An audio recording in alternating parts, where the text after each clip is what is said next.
안녕하세요. 드라마를 톱파보는 잼잼 리뷰입니다. 신입사원 강 회장 8회가 역대급 충격적인 엔딩으로 끝이 났는데요. 강 회장이 죽었어요. 아니, 항준현의 영혼이 죽었다고 봐야겠죠? 비자금 건으로 구속됐던 강재성이 죽지도 않고 돌아오자 강재경은 이 지긋지긋한 싸움을 끝내기 위해 자기 아버지를 자기 손으로 죽인 건데요. 근데 여러분, 전 이거 페이크일 것 같거든요. 즉, 강재경이 강용호를 죽였다고 생각이 들게 한 뒤 죽기 직전 살아있는 강용호를 빼돌려서 숨겨둔 게 아닐까 싶어요. 그렇게 생각하게 된 이유가 몇 가지가 있는데요. 사실 원작에서도 강용호 몸은 사망합니다. 그래서 쭉 강 회장이 황준현의 몸으로 살아가죠. 자기한테 새 인생을 준 준현에게 고마워하면서요. 근데 원작에서는 준현이 쌍둥이들에게 교통사고를 당해 축구선수 인생을 망쳤다는 설정이 없어요. 그냥 원래 채성의 인턴인 준현의 실수로 박치기를 해서 영혼이 바뀐 거예요. 근데 드라마는 지금 준현이 쌍둥이들 때문에 꿈을 포기하게 됐잖아요. 즉, 드라마도 진짜 죽어버리면 축구선수 황준현의 인생이 너무 불쌍하죠. 그래서 전 분명 반전이 있을 것 같거든요.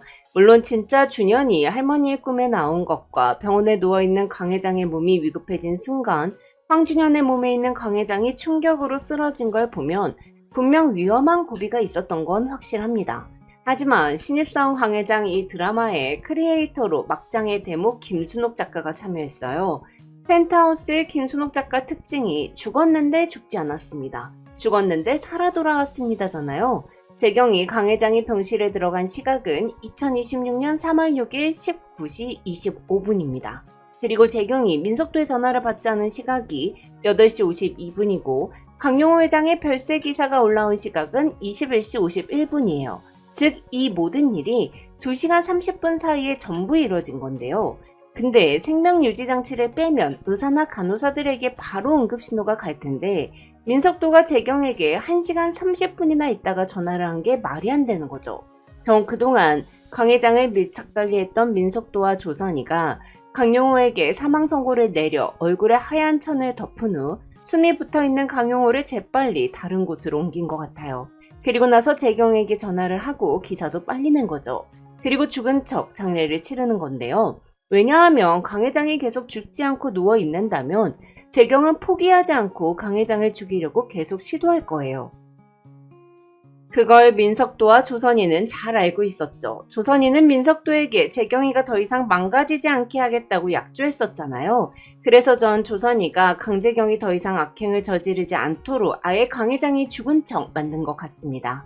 한편 구의 예고를 보니 강 회장은 재경이 자신을 죽이는 CCTV를 확보하고 그걸 재경한테 넘겨주면서 재경의 밑으로 들어가 틈을 봤다가 그녀의 머리를 칠 계획을 세우는 듯 보였는데요.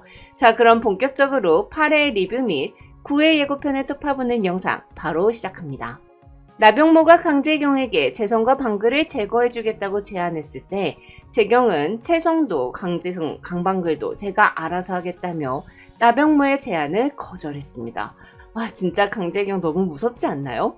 재경은 이상재의 지시로 화학과 물산의 비자금 내역을 조사했던 감사팀 직원에게 물산의 비자금 조성 내역을 복구하라고 지시했고 자기 손으로 재성의 비자금 조성 내역을 경찰에 넘겼죠. 거기다가 이상재가 화학의 비자금 조성 내역도 복구하려고 하자 현장에 딱 들이닥쳐서 이상재가 전산망에 위조된 화학 비자금 자료를 깔려고 했다는 누명을 씌우고 이상재를 감금했어요.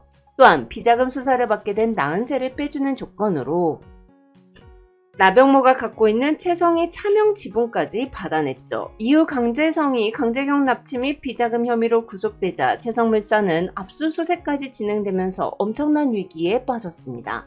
이에 재경은 회사를 살려야 한다는 명분을 내세우며 전략기획팀에게 구조조정을 맡깁니다. 이상재가 감금되어 있다는 사실을 알게 된 강 회장은 회사를 살릴 방법이 그것뿐이라면 해야 한다며 인사팀에서 준 명단대로 구조조정을 시작하는데요. 이에 박 부장과 방글은 구조조정을 내켜하지 않으며 재경이 원하는 대로 채성솔루션 지분 30%를 넘겨서 그걸로 물산을 살리자고 준현을 설득했어요. 하지만 강 회장은 그 돈이 아까웠습니다. 몇 년 후면 몇 배가 될 수익을 포기할 수 없었던 건데요. 그런 준현을 보며 방글이가 너가 강재경이랑 다른 게 뭐가 있냐고 일침을 날리는 거 완전 사이다더라고요. 사실 진짜 이 모든 게 강용호가 채성을 키우느라 자식 농사를 제대로 짓지 않아서 생긴 문제잖아요. 강재경 이기는 게 평생의 목표인 강재성은 빵에 가고 아빠가 주지 않는 채성을 무슨 수로도 먹어버리려는 강재경은 욕심에 눈이 멀어서 가족까지 내치는 악행을 저지르고 이게 다 강 회장 업보인데요. 한편 강 회장은 정리해고 명단을 보다가 재경이 수소사업부를 태아에 넘겨버리려 한다는 사실을 알았습니다.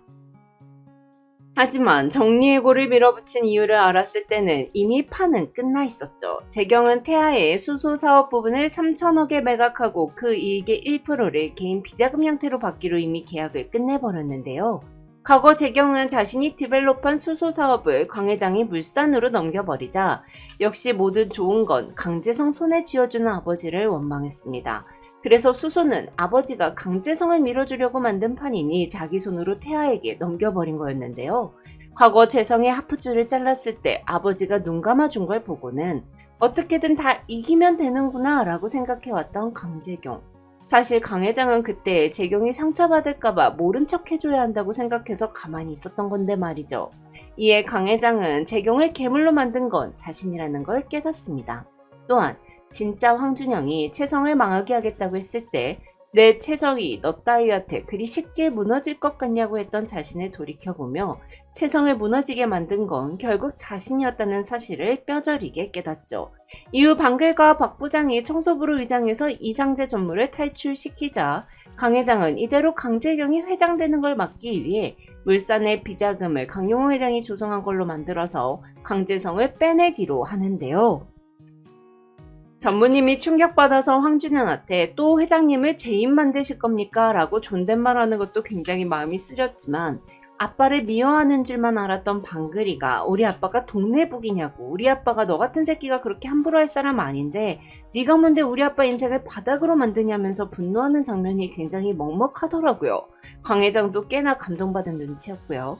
한편 조선이만은 만약 네 아버지가 깨어 있었어도 그렇게 했을 거라며 네 아빠이기 전에 내 남편이기 전에 채성그룹 회장인 강용호는 자기를 버려서라도 회사를 지키는 선택을 했을 거라고 그게 네 아빠가 살아온 인생이라고 말합니다. 이에 방글은 아빠가 평생을 바친 채성이 언니 손에 넘어가는 걸 막기 위해 강재성을 자신의 딸랑이로 만들어버리죠. 죽지도 않고 살아온 재성이 딸랑딸랑거리며 나랏밥 먹고 철들었으니 앞으로 속 안 썩이고 열심히 일하겠다고 등장하는 거 너무 웃기지 않았나요? 진구 배우가 정말 나쁜데 멍청하고 되게 단순한 그런 캐릭터 소화를 너무 잘하는 것 같아요.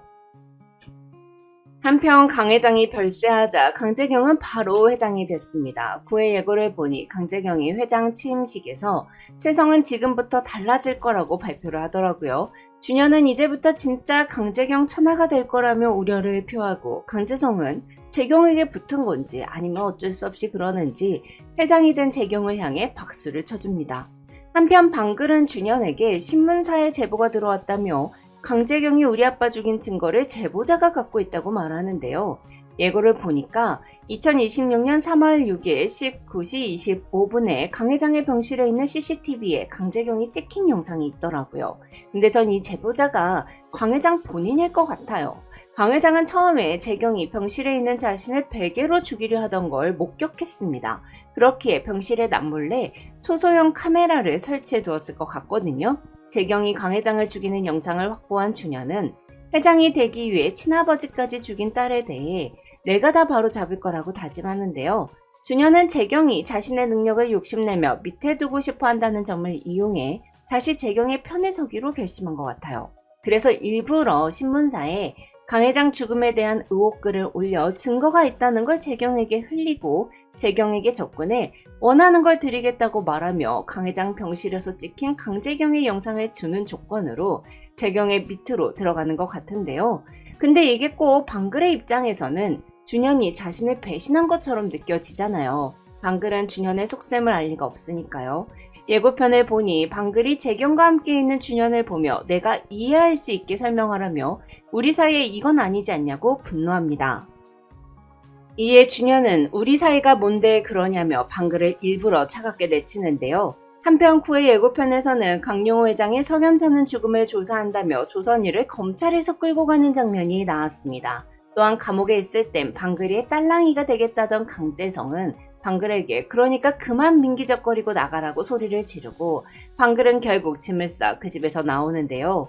예고편 마지막 부분에 오토바이 한 대가 다가오고 강 회장이 방글아 안 돼라고 말하는 장면이 있는 걸로 보아 강재경이 이젠 방글이마저 죽이려고 하는 것 같아요. 과연 적의 밑으로 들어가 적의 머리를 쳐내려는 강 회장의 작전은 어떻게 성공하게 될까요? 그럼 저는 다른 리뷰로 돌아올게요. 지금까지 잼잼 리뷰였습니다. 감사합니다.